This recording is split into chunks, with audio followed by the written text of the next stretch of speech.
Hi friends, welcome to my channel. ಇವತ್ತಿನ ವಿಡಿಯೋದಲ್ಲಿ ನಾವು ಯಾವ ಥರ ಉಪ್ಪಿನಕಾಯನ್ನು ಹಾಕ್ತೀವಿ ಅನ್ನೋದು ನಿಮ್ಮ ಜೊತೆ ಶೇರ್ ಮಾಡ್ಕೊಳ್ತಾ ಇದ್ದೀನಿ. ನೀವು ಕೂಡ ಇದೇ ಥರ ಹಾಕ್ತೀರಾ ಅಥವಾ ಇಲ್ಲ ಅನ್ನೋದು ಕಮೆಂಟ್ ಮೂಲಕ ತಿಳಿಸಿ.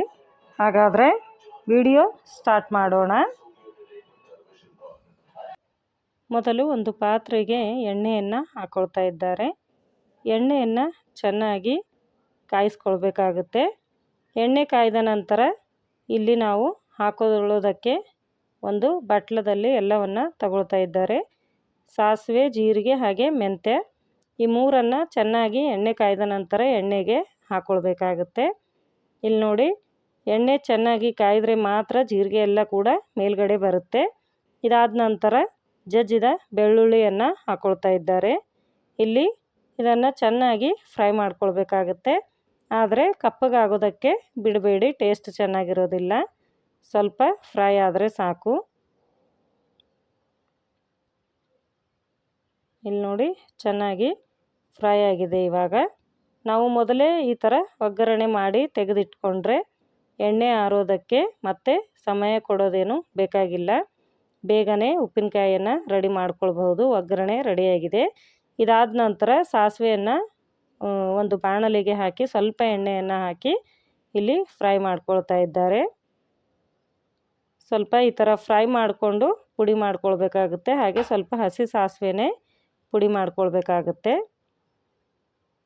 ಇಲ್ಲಿ ನೋಡಿ, ಚೆನ್ನಾಗಿ ಫ್ರೈ ಮಾಡ್ಕೊಳ್ಬೇಕು, ಕೈ ಆಡಿಸ್ತಾನೆ ಇರಬೇಕು. ಸಾಸಿವೆ ಫ್ರೈ ಆಗಿದೆ. ಇದಾದ ನಂತರ ಇಲ್ಲಿ ಸ್ವಲ್ಪ ಮೆಂತ್ಯ ಕೂಡ ಫ್ರೈ ಮಾಡ್ಕೊಳ್ತಾ ಇದ್ದಾರೆ, ಸ್ವಲ್ಪ ಎಣ್ಣೆ ಹಾಕಿ.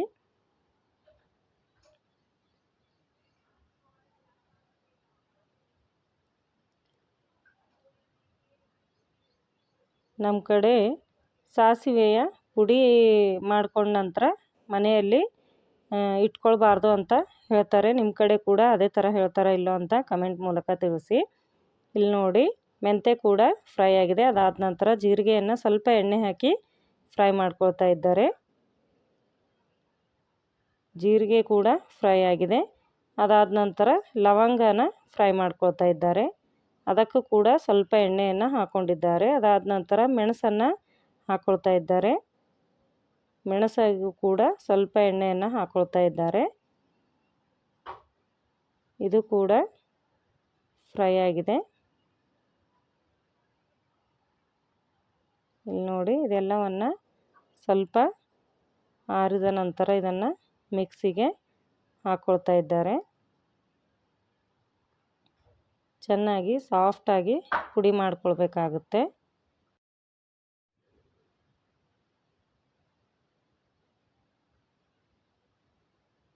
ಇವಾಗ ಅದನ್ನು ಪುಡಿ ಮಾಡ್ಕೊಂಡ ನಂತರ ಹಸಿ ಸಾಸಿವೆಯನ್ನು ಕೂಡ ಪುಡಿ ಮಾಡ್ಕೊಳ್ತಾ ಇದ್ದಾರೆ.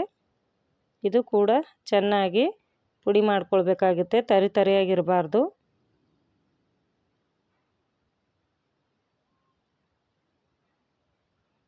ಇದನ್ನು ಪುಡಿ ಮಾಡಿಕೊಂಡ ನಂತರ ನೋಡಿ, ಇಲ್ಲಿ ಜರಡಿಯನ್ನು ಹಿಡಿತಾ ಇದ್ದಾರೆ.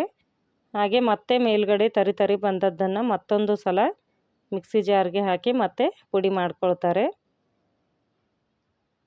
ಪೂರ್ತಿಯಾಗಿ ಪುಡಿ ಆದರೆ ಮಾತ್ರ ಚೆನ್ನಾಗಿರುತ್ತೆ. ಇದಾದ ನಂತರ ಎಣ್ಣೆ ಸ್ವಲ್ಪ ಆರಿದೆ. ಅದು ಆರಿದ ನಂತರ ಅದಕ್ಕೆ ಬೆಳ್ಳುಳ್ಳಿಯನ್ನು ಹಾಕ್ಕೊಳ್ತಾ ಇದ್ದಾರೆ.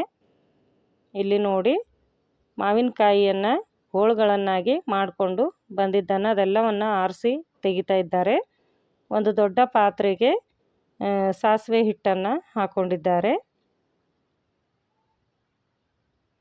ಇಲ್ಲಿ ಸಾಸಿವೆ ಹಿಟ್ಟಿಗೆ ಖಾರದ ಪುಡಿಯನ್ನು ಹಾಕ್ಕೊಂಡಿದ್ದಾರೆ. ಹಾಗೆ ರುಚಿಗೆ ಉಪ್ಪನ್ನು ಕೂಡ ಹಾಕ್ಕೊಳ್ತಾ ಇದ್ದಾರೆ.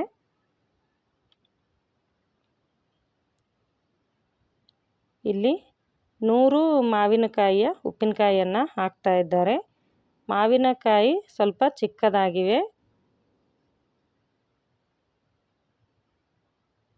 ಇಲ್ಲಿ ನೋಡಿ, ಇದನ್ನೆಲ್ಲ ಮಿಕ್ಸ್ ಮಾಡ್ಕೊಳ್ತಾ ಇದ್ದಾರೆ.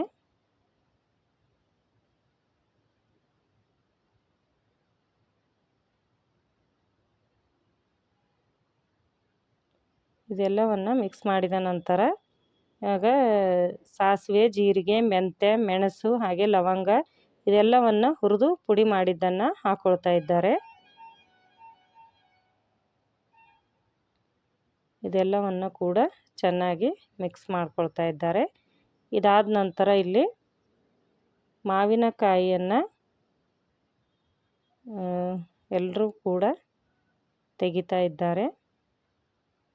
ನೋಡಿ, ಅರ್ಧ ತೆಗೆಯೋದಾಗಿದೆ, ಇನ್ನೂ ಅರ್ಧ ಉಳಿದಿದೆ. ಮಾರ್ಕೆಟಲ್ಲಿ ನಾವು ಮಾವಿನಕಾಯಿಯನ್ನು ಒಯ್ದರೆ ಬರೀ ಕಟ್ ಮಾಡಿ ಕೊಡ್ತಾರೆ. ಒಂದು ಕಾಯಿಗೆ 2 ರೂಪಾಯಿಯನ್ನು ತಗೊಂಡಿದ್ದಾರೆ. ನಾವು ಮನೆಗೆ ತಂದು ಅದೆಲ್ಲವನ್ನು ಕ್ಲೀನ್ ಮಾಡ್ಕೊಳ್ಬೇಕಾಗುತ್ತೆ. ಈ ಥರ ಇದೆಲ್ಲವನ್ನು ಆರಿಸಿದ ನಂತರ ಇದು ಕೂಡ ಲಾಸ್ಟಲ್ಲಿ ಒಂದೆರಡು ಹಾಕ್ಕೊಳ್ತಾರೆ. ಯಾಕೆ ಅಂತಂದರೆ ಚೆನ್ನಾಗಿರುತ್ತೆ ಅಂತ ಹೇಳ್ತಾ ಇದ್ದರು. ಎಲ್ಲವನ್ನು ಆರಿಸ್ತಾರೆ, ಆದರೆ ಒಂದೆರಡು ಮಾತ್ರ ಲಾಸ್ಟಲ್ಲಿ ಹಾಕ್ತಾರೆ. ಇಲ್ಲಿ ನೋಡಿ, ಎಣ್ಣೆ ಪೂರ್ತಿಯಾಗಿ ಆರಿದೆ. ಇವಾಗ ಈ ಎಣ್ಣೆಯನ್ನು ಕಲಸಿದ ಸಾಸಿವೆ ಹಿಟ್ಟು, ಖಾರ, ಉಪ್ಪು ಏನು ಕಲಿಸ್ಕೊಂಡಿದ್ದೀವಿ ಅಲ್ವಾ, ಅದಕ್ಕೇನೆ ಸೇರಿಸ್ಕೊಳ್ತಾ ಇದ್ದಾರೆ. ಸೇರಿಸಿ ಇದೆಲ್ಲವನ್ನು ಚೆನ್ನಾಗಿ ಮಿಕ್ಸ್ ಮಾಡ್ಕೊಳ್ತಾ ಇದ್ದಾರೆ. ಇದನ್ನು ಚೆನ್ನಾಗಿ ಎಲ್ಲ ಕಡೆ ಮಿಕ್ಸ್ ಮಾಡ್ಕೊಳ್ಬೇಕಾಗುತ್ತೆ. ವಿಡಿಯೋ ಇಷ್ಟ ಆಗ್ತಾ ಇದ್ದರೆ ಲೈಕ್ ಮಾಡಿ, ಹಾಗೆ ಫ್ರೆಂಡ್ಸ್ ಆ್ಯಂಡ್ ಫ್ಯಾಮ್ಲಿಗೆ ಶೇರ್ ಮಾಡಿ. ಹಾಗೆ ನನ್ನ ಚಾನಲನ್ನು ಹಿಂದೆ ನೋಡ್ತಾ ಇದ್ದರೆ ಸಬ್ಸ್ಕ್ರೈಬ್ ಮಾಡಿಕೊಂಡು ನೋಡಿ.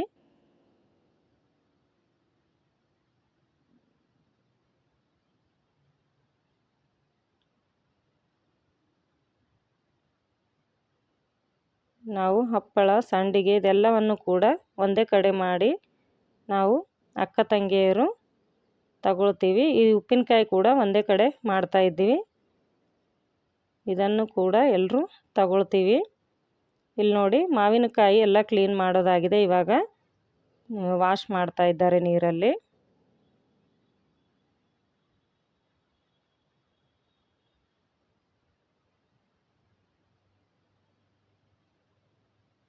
ವಾಶ್ ಮಾಡಿ ಒಂದು ಹೋಲಿರೋ ಬುಟ್ಟಿಗೆ ಹಾಕೊಳ್ತಾ ಇದ್ದಾರೆ.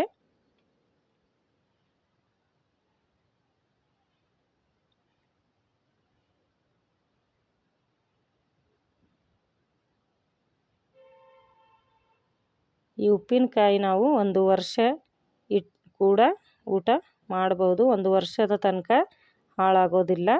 ಇಲ್ಲಿ ನೋಡಿ, ಇದಕ್ಕೆ ಅರಿಶಿಣನ ಹಾಕ್ಕೊಳ್ತಾ ಇದ್ದಾರೆ.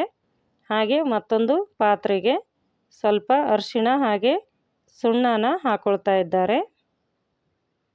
ಎಲೆಗೆ ಸುಣ್ಣನ ಹಚ್ಕೊಳ್ತಾರಲ್ವ, ಆ ಸುಣ್ಣನ ಇಲ್ಲಿ ಹಾಕ್ಕೊಳ್ತಾ ಇದ್ದಾರೆ. ಇದು ಕಲರ್ ಬರೋಗೋಸ್ಕರ ಹಾಕ್ತಾರೆ.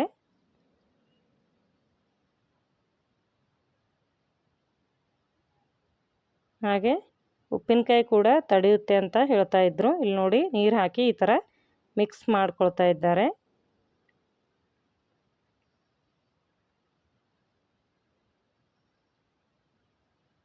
ಇಲ್ಲಿ ನೀವು ಕಲರನ್ನು ನೋಡ್ಬೋದು. ಇದಾದ ನಂತರ ಅರಿಶಿಣನ ಚೆನ್ನಾಗಿ ಮಿಕ್ಸ್ ಮಾಡ್ಕೊಳ್ತಾ ಇದ್ದಾರೆ.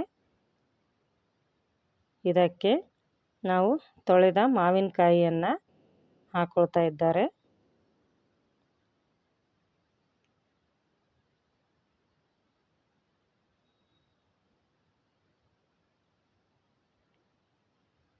ಇಲ್ಲಿ ನೋಡಿ, ಇಲ್ಲಿ ಒಂದು ಈ ಥರ ಅಪ್ಪುಟ ಆಗಿರುತ್ತೆ ಒಂದು ಕಾಯಿ.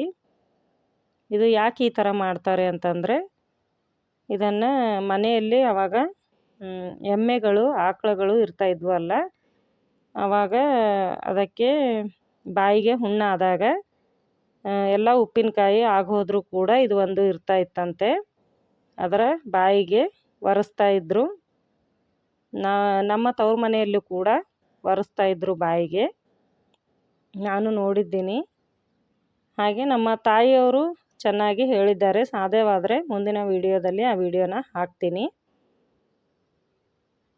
ಇವಾಗ ಇದನ್ನು ಚೆನ್ನಾಗಿ ಮಿಕ್ಸ್ ಮಾಡ್ಕೊಳ್ತಾ ಇದ್ದಾರೆ ನೋಡಿ.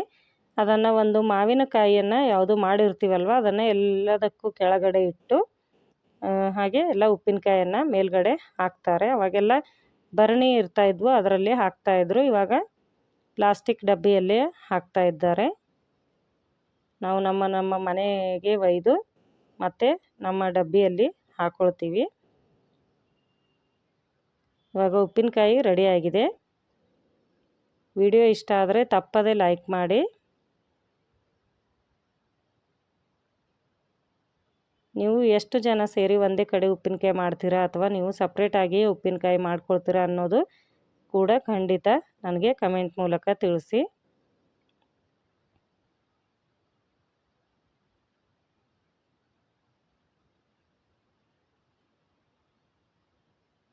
ಉಪ್ಪಿನಕಾಯಿ ತುಂಬ ಟೇಸ್ಟಿಯಾಗಿದೆ. ನೀವು ಕೂಡ ಈ ಥರ ಟ್ರೈ ಮಾಡಿ ನೋಡಿ. 1 ವರ್ಷ ಹಾಳಾಗೋದಿಲ್ಲ, ಸೂಪರಾಗಿರುತ್ತೆ.